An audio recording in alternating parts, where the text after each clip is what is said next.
Thank you all for the wonderful introductions. And we do have 2 more sessions left after this one. So today we are focused on moments of truth for coaches, but we also have a session on November 8th and December 13th, and you can register for those right now on the D2 website. So open your calendar up and get registered, because we'd love to have you and love to have you be a coach for this next year and help as many clubs as we can achieve distinguished and get them back into good status. But the real reason why we're here is because Baxter Kent has volunteered to be our leader for our moments of truth. Baxter said he had led this 16 times last year about. So I don't think that anyone is more, ready to give this presentation or has more experience or expertise in this area. So I'm so excited to have a previous district director of District 2 and DTM, Baxter Kent, lead us today in Moments of Truth. Can everyone welcome Baxter?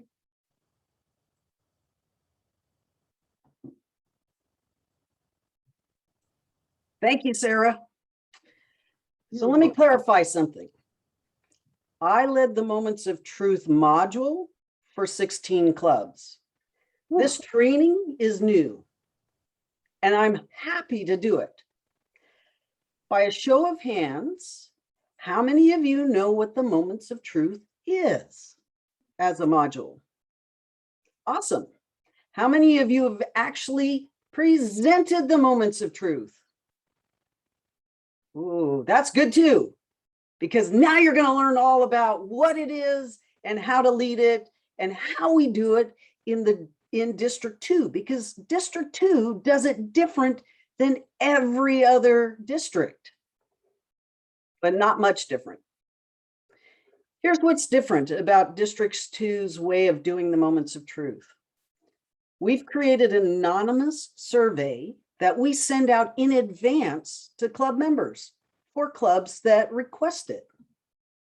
This allows members to actually answer as honestly and as truthfully as they possibly can without fear of getting harassed or given weird looks or even talked down to in the midst of the meeting. It also gives them time to really think about how they want their club to really come alive and where they need to improve and where they're already good. Because just like a speech, when we're getting an evaluation, we want to know where we're already good, right? Clubs want to know the same thing so they can do more of what they already do well.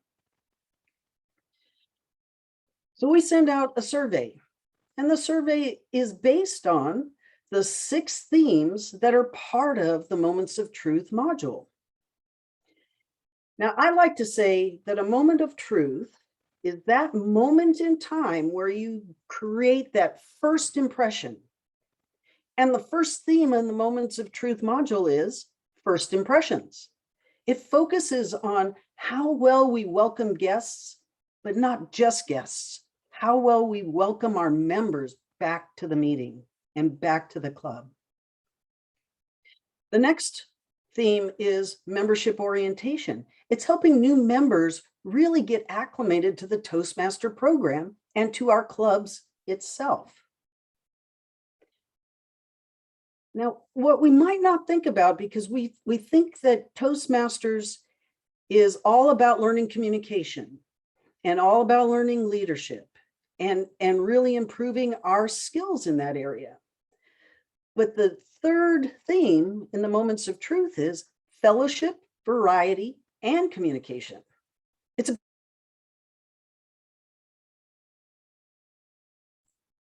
I've got a frozen Baxter. We'll just give it a minute. I'm going to pause the recording. Okay.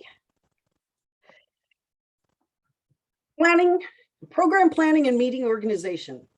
right? That's a leadership skill. We need to know how to plan and how to take control of the meetings that we're in so that we can have well-run programs and well-run meetings. The fifth theme is membership strength. And this is having enough members, enough number of members in the club to actually run the club well. Now, I know we've all been in meetings where we've had 4 members show up and everybody takes multiple roles and the meeting is a great success. But how stressful is it of those members to try and keep track of which role they're trying to play at any one time throughout the meeting? It's much better to have enough members there to take on every role so that only one person has the role, and to fill the most important role for a speaker that we very rarely think about, the audience, right? I can't give a good speech without the audience. Now, I could try, and I continued speaking when my internet kind of went away, but I get feedback as I'm giving my speech, and if there's nobody there to hear it, I don't know how well I'm doing. And then the final theme is achievement recognition. Now, we do a great job in District 2 at the end of the year at our district conference of recognizing distinguished Toastmasters, people who've gotten triple crowns, and all of the other accolades that we recognize. But how many clubs actually recognize their individual member accomplishments? Now, there are some clubs that even recognize accomplishments outside of Toastmasters. And how great of a support is that for our members?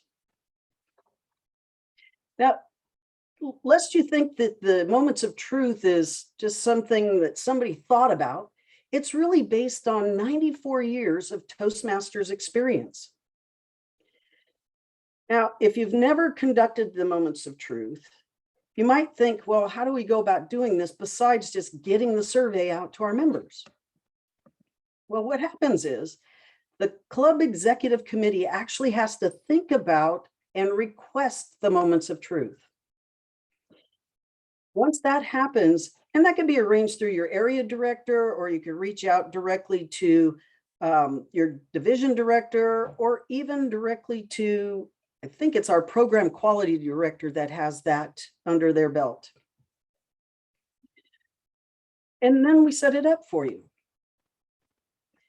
The next is for whoever is going to facilitate the meeting to review the results, to take that result and put it into a presentation that's easily digestible, something that you can actually have some action around, and that scrubs the comments so that it still remains anonymous. Because even when we think we're anonymous, when we put text into surveys like that, we still speak as ourselves.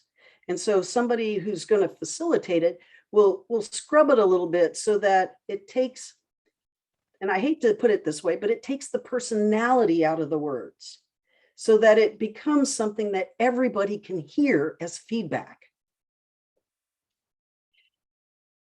Once that meeting happens, and it will take an entire club meeting to go through the entire presentation and all of the results. And you want it to do that, because without that time to really think and discuss all the feedback that's coming in, clubs can't figure out what the action is to go forward. And what I like to do is I set it up so that the club takes the results and they go off and they go, okay, we know what we've heard. We've thought about what we really want for our club to do. And for some clubs, that's just getting more members in. For other clubs, it's retaining their members. For other clubs, it could be a whole different variety of things. And so they'll take it away. And as a club, they'll go and discuss what is it we want and how do we get it from the survey into action. And then they put an action plan together. Now, there were a couple of clubs that I spoke at where they actually sent me their action plan, sort of as an accountability partner. What happens next, though, is you give the club 3 to 6 months to work on their action plan. And then you go back and visit them again. And you go, okay, here are the actions you told me you wanted to take. How have you done towards them? And what you might find is, even though they started out with one set of actions, they've switched it up because they found something a little bit more important to them. And that's okay, because they're still moving forward. They're still building their club. Once that second meeting happens, they're off and running. And usually there's nothing in the world like seeing a club be super successful. Now, one of the things that I've often wondered about the moments of truth is, well, what does the club benefit besides just getting better? It's something they thought they weren't doing well at. And I put it that way because sometimes clubs find that what they think they're not doing well at, the results of the survey show them very differently. Now, a couple of things that can happen by the club doing the Moments of Truth program. The club gets a deeper understanding of the issues and what needs to change. And each member can actively take part, co-action in practice. Guests can then see a club that really takes its commitment to each and every member and to the guests very seriously and progressively makes the environment better for everyone. But just like our speeches and our leadership projects, there are some professional benefits to the person who leads the Moments of Truth, as well as those that are receiving the Moments of Truth. We learn to welcome people into our meetings at not only at work, but at events and conferences. We learn how to build a team to start working together as a team. Taking an objective look at how a process works or a service happens that we're involved with gives us the ability to review services and offerings and brings together various teams to really improve those company processes.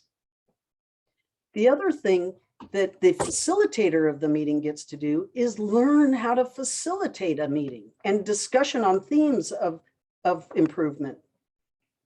Now, there are a myriad of other professional benefits, but there are also some technology benefits.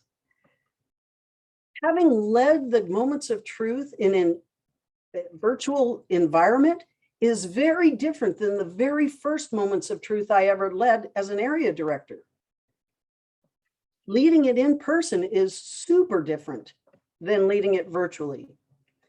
Virtually, you've got the benefit of having a PowerPoint presentation that everybody can actually see right in front of them. Not only that, you get to learn how to deal with technology issues. And in this virtual day and age, we could all benefit from that. What I'd like to do is give you a little taste of what that presentation might look like. So I'm going to share my screen real quick. Pick the right screen. Are you able to see my screen? Perfect.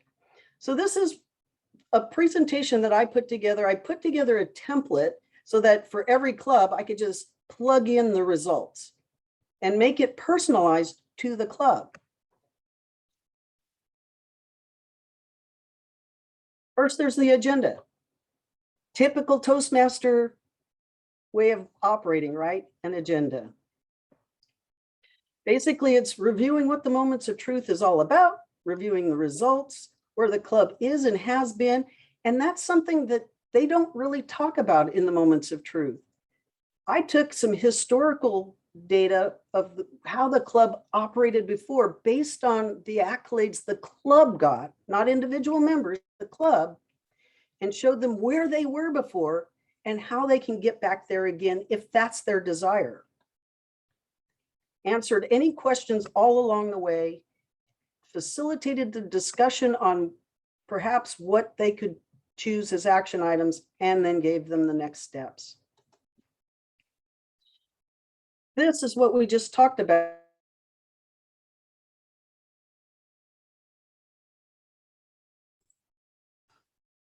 I lost Baxter again, so I'm gonna pause. Screen one. So I'm gonna just go really quickly through a couple of these screens, and then I'm gonna shut it down because I think sharing my screen is hampering my bandwidth just a little bit as well. So I go through the first impressions, and then they get to see the results of the survey, basically how everybody voted. And it shows how many people answered and who skipped, not who, how many skipped the question. So nobody but the person who actually takes in this data has any chance of seeing who answered which way, which is great. So it goes through a bunch of different questions. Now, one of the things, and I'm going to end my screen share here. One of the things that I found is that people took a lot of the questions very literally. For example, does a guest book exist and do you have visitors sign the guest book?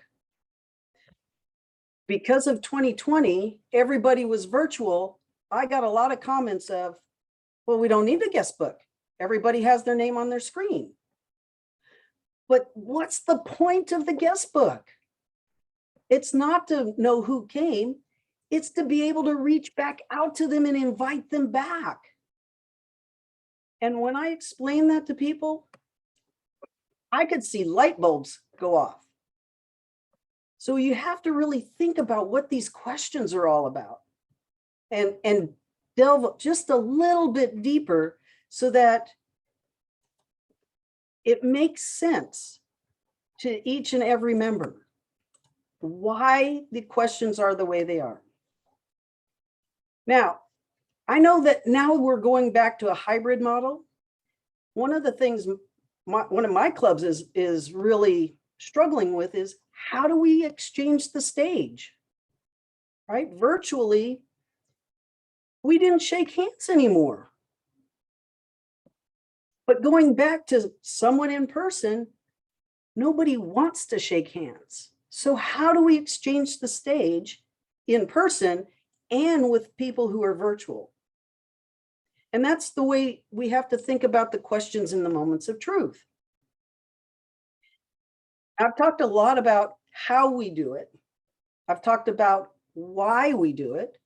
Does anybody have any questions that they've come up with that they'd like to know more about the program?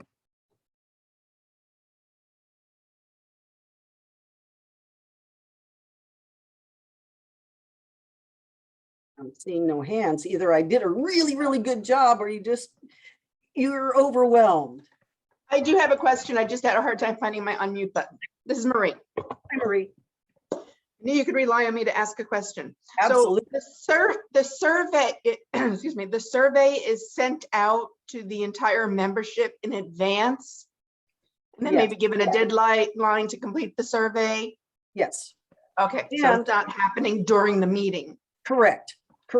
It's done in advance so that folks have a chance to really think about it, and we give them a deadline. But we also set a minimum number of people that have to respond. And that minimum number is 89% of the club. Now, we put it as a percent because some clubs are small and some are really big. And if we set a particular number, like 20 members have to respond, some clubs will never get there because they only have 6 members.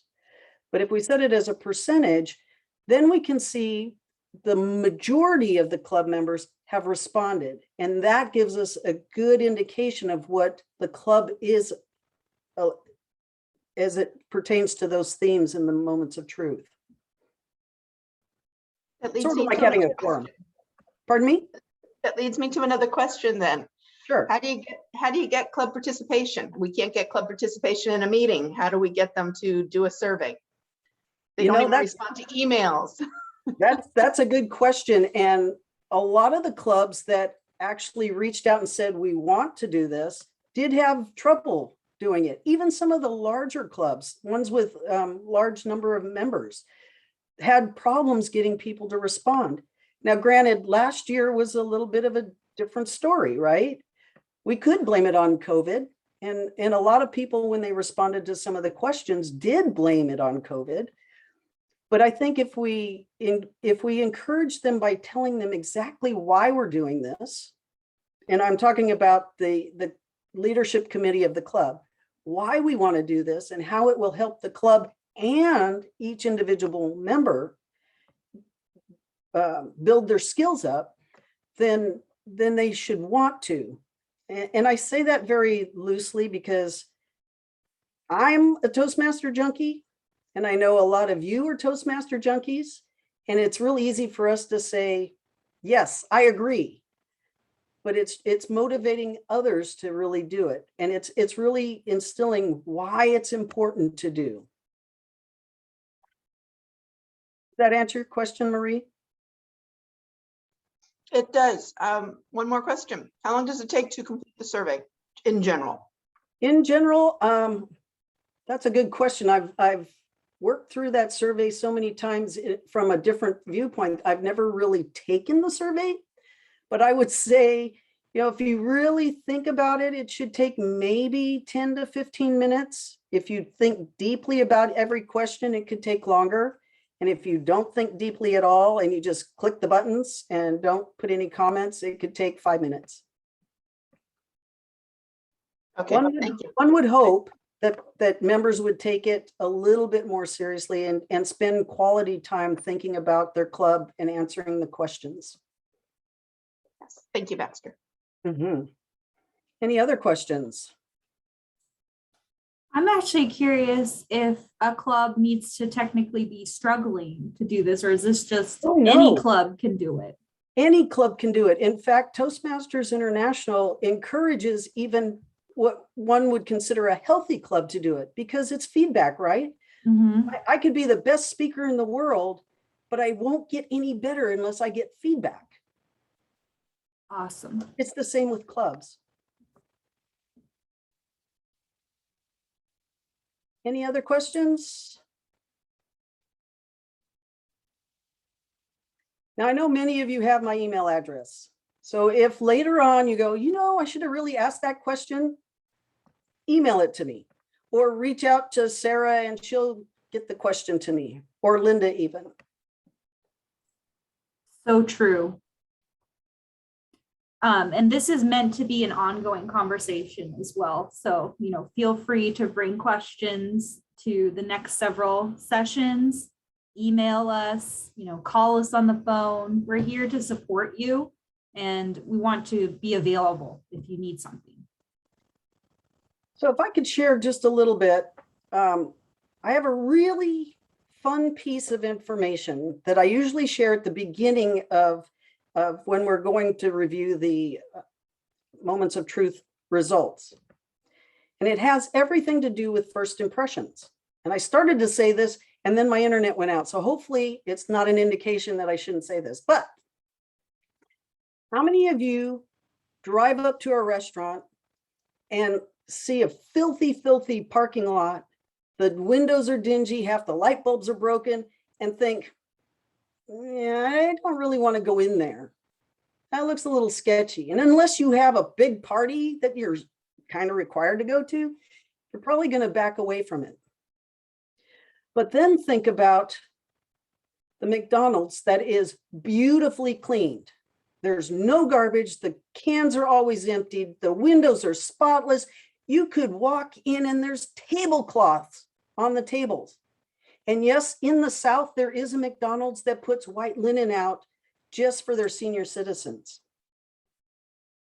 You'd say, I don't care how unhealthy McDonald's is. I'm going to eat here because of the impression they set upon me.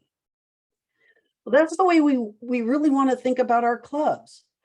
So when I hear clubs are struggling and I go, okay, well, where's your club located? And I walk into a dingy room with very little light. You have to walk down dark stairs from the parking lot that's dimly lit. That should be the first clue. The first impression isn't making it to the guest to become a new member. But if they walk in and everything is bright and shiny and the tables are set up and people are greeting them the minute they walk in, but aren't over. I don't take this as a sign, like Baxter said. All of this is very important information. It was so close. I know. This is a dramatic pause. Yes, it is. You were so close to the end. We're I ready was. for I was it. close. And my internet is just not playing nice tonight. Well, it's Monday. It's having a Monday.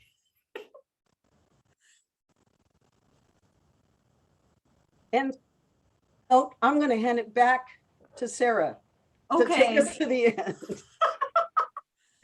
Well, I appreciate you, Baxter, and thank you so much for being here today and offering your expertise. I'm going to give you a little virtual round of applause. And you really just made me think a lot about the different ways we've changed our club over the last, year due to COVID. And a lot of the things that we've done fall into this moments of truth guideline. Things that I didn't think people really valued, like the meeting minutes, really putting extra effort into that. And I find that my English as a second language club members really appreciate the meetings because they can take their time with it and look at everything, and they are able to spend as much or as little time as they need to learn all the different roles and everything being documented and links to everything, making it easy for them to find stuff. Whereas that's stuff that I just kind of take for granted and don't think that anyone's going to read it. But boy, am I wrong. So I really appreciate that. Before we adjourn, does anyone have any last minute questions or thoughts about moments of truth? Since we're working coactionally, I'm happy to take any advice you all have. So I have a question. Great. So Baxter, how do we get started? Is this, where can we find that survey? And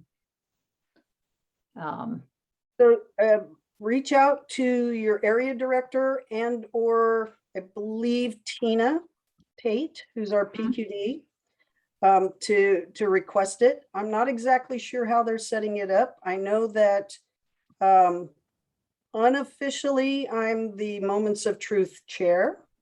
Unofficially, I say that because I don't know that Heather has found a chair yet, but I've raised my hand saying, I'm happy to do it again this year. So I would reach out through your area director or through Tina. Yeah. also, I think that perhaps this taking on this for your club could be a pathways project. I think one of the ones where you are doing, you're getting a team together. Oh.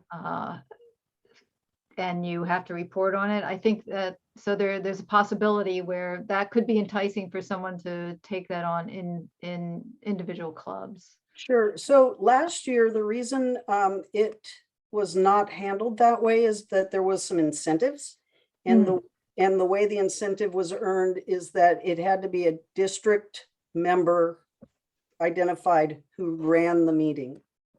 And I would highly, highly suggest that you engage somebody from outside the club to do to facilitate it so that they're a little bit less emotionally involved with the club. That's a really good point. Because as much as I try and keep a straight face when I get feedback, I'm very expressive. It's a problem. Anyway, this was a delight. I loved it even with the technical difficulties. I think that added to it, honestly. And you were just so easygoing. You handled it like a pro and really is a master class into how to handle these kinds of things. So thank you for that. You're welcome. And